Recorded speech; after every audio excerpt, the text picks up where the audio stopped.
అత్యాధునిక టెక్నాలజీతో నడుము మరియు వెన్నునొప్పికి treatment. Tejas spine care, Somajiguda, Sainikpuri, Gachibowli.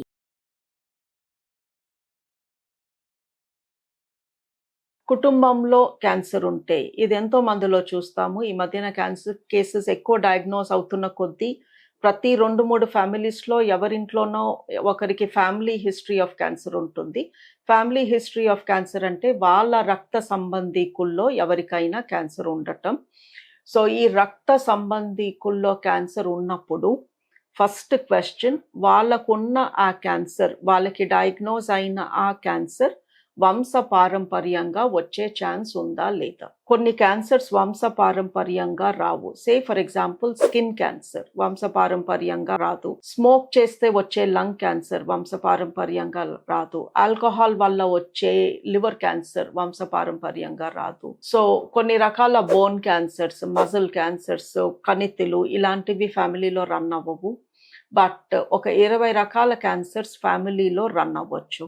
So వాళ్ళకు వచ్చిన క్యాన్సర్ ఏం క్యాన్సర్? స్టమక్ క్యాన్సరా, పేగుల క్యాన్సరా, ప్రాస్టేట్ క్యాన్సరా, ఊపిరితిత్తుల క్యాన్సరా, ప్యాంక్రియాస్ క్యాన్సరా, రొమ్ము క్యాన్సరా, గర్భసంచి క్యాన్సరా, అండాశయాల క్యాన్సరా, కిడ్నీ క్యాన్సరా? ఈ క్యాన్సర్స్ ఫ్యామిలీలో రన్ అవుతాయి. కొన్ని రకాల లింఫోమాలు, లుకీమియాలు కూడా ఫ్యామిలీలో రన్ అవుతాయి. సో ఫస్ట్ మీరు కనుక్కోవాల్సింది వాళ్ళకు వచ్చిన క్యాన్సర్ ఏంటి, దాని పేరేంటి? వాళ్ళ క్యాన్సర్ డాక్టర్ని అడగండి మీరు, వీళ్ళకు వచ్చిన ఈ క్యాన్సర్ వంశపారంపర్యంగా వచ్చే ఛాన్స్ ఉందా లేదా? 2, ఈ క్యాన్సర్ ఎవరికి వచ్చింది? మీ అమ్మ, నాన్న, అన్నదమ్ములు, అక్క చెల్లెళ్ళు వీళ్ళతో మీకు 50% క్రోమోజోమల్ కనెక్షన్ ఉంటుంది. సో వీళ్ళలో ఎవరికైనా కూడా క్యాన్సర్ వస్తే మీ అమ్మ, నాన్న, అక్క చెల్లెళ్ళు, అన్న తమ్ముళ్ళు, మీ పిల్లలు కూడా, సో వీళ్ళల్లో ఎవరికి క్యాన్సర్ వచ్చినా ఆ క్యాన్సర్ వంశపారంపర్యంగా వచ్చే ఛాన్స్ ఉందా అని కనుక్కోండి. వీళ్ళల్లో ఈ క్యాన్సర్ చిన్న వయస్సులో వస్తే ఆ రిస్క్ ఇంకా ఎక్కువ. బికాజ్ వంశపారంపర్యంగా వచ్చే క్యాన్సర్లు యూజువలీ 45 లోపే మీలో కనిపించేస్తాయి. ఏదో తేడా వల్ల, వయస్సు వల్ల, మన హ్యాబిట్స్ వల్ల వచ్చే క్యాన్సర్స్ యూజువలీ 50-60 దాటాక కనిపిస్తాయి. వంశపారంపర్యంగా వచ్చే క్యాన్సర్స్ 45 లోపే కనిపిస్తాయి. సో 1, వాళ్ళకు వచ్చిన క్యాన్సర్ ఎలాంటిది? 2, వాళ్ళకి ఏ వయసులో వచ్చింది? అలాగే నేను చెప్పిన ఈ సర్కిల్లో లేదు అనుకోండి, అమ్మకి లేదు, నాన్నకి లేదు, అక్క చెల్లెళ్ళకి, అన్న తమ్ముళ్ళకి లేదు, పిల్లలకి లేదు, బట్ అమ్మ వైపు ఇద్దరికి ఉంది. అమ్మ వాళ్ళ అన్నయ్యకుంది, అమ్మ వాళ్ళ చెల్లికుంది, లేదా అమ్మ వాళ్ళ అక్కకుంది, అమ్మ వాళ్ళ చెల్లి కూతురుకుంది. ఇలా అమ్మ వైపు ఇద్దరు సెకండ్ డిగ్రీ రిలేటివ్స్ ఆర్ నాన్న వైపు ఇద్దరు సెకండ్ డిగ్రీ రిలేటివ్స్ ఉన్నా కూడా మీకు క్యాన్సర్ వచ్చే రిస్క్ ఎక్కువ ఉండుండొచ్చు. సో ఫస్ట్ ఆ ఇద్దరు ఎవరు, వాళ్ళకి ఏం క్యాన్సర్ వచ్చింది, ఏ వయసులో వచ్చింది? మీరు జెనెటిసిస్ట్తో కానీ, జెనెటిక్ స్పెషలిస్ట్తో కానీ, మీ ఫ్యామిలీని ట్రీట్ చేస్తున్న ఆంకాలజిస్ట్తో కానీ కూర్చుని ఈ డిస్కషన్ స్టార్ట్ చేస్తే మేము మిమ్మల్ని గైడ్ చేయగలము. వాళ్ళకి ఏ వయసులో వచ్చింది, ఏ క్యాన్సర్ వచ్చింది, అది మీకు వచ్చే ఛాన్స్ ఉందా లేదా? మీకు వచ్చే ఛాన్స్ ఉంటే మిమ్మల్ని ఒక టెస్ట్ చేయించుకోమంటాము, హెరిడిటరీ క్యాన్సర్ జీన్ టెస్ట్. ఈ టెస్ట్ మీ రక్తంలో చేస్తాము. మీకు వాళ్ళ నుంచి ఈ క్యాన్సర్ వచ్చే రిస్క్ ఉందా లేదా కనుక్కొని చెప్పగలము. ఆ క్యాన్సర్ పేషెంట్ బతికున్నారు అనుకోండి, మీ అమ్మమ్మకి క్యాన్సర్ ఉంది, మీ పిన్నికి ఉంది, వాళ్ళిద్దరూ బతికే ఉన్నారు, లేదా పిన్ని బతికి ఉన్నారు.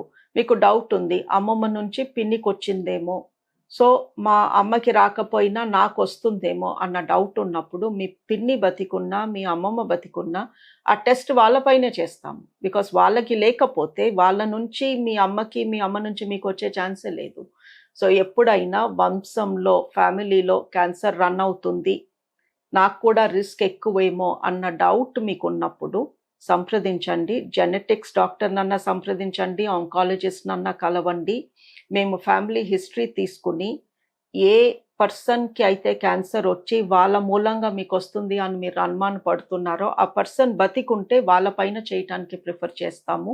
వాళ్ళు లేరు, లేదా వాళ్ళతో మీకు టచ్లో లేరు, లేదా వాళ్ళు చనిపోయారు అంటే మట్టుకు ఆ టెస్ట్ మీ పైన చేస్తాము.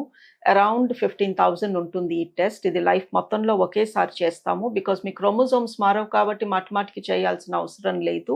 ఈ టెస్ట్ ద్వారా మీ వంశం నుంచి మీకు ఎటువైపు నుంచైనా, అమ్మ వైపు నుంచైనా, నాన్న వైపు నుంచైనా ఒక 50 రకాల క్యాన్సర్స్ వచ్చే రిస్క్ ఉందో లేదో కనుక్కొని చెప్తాము.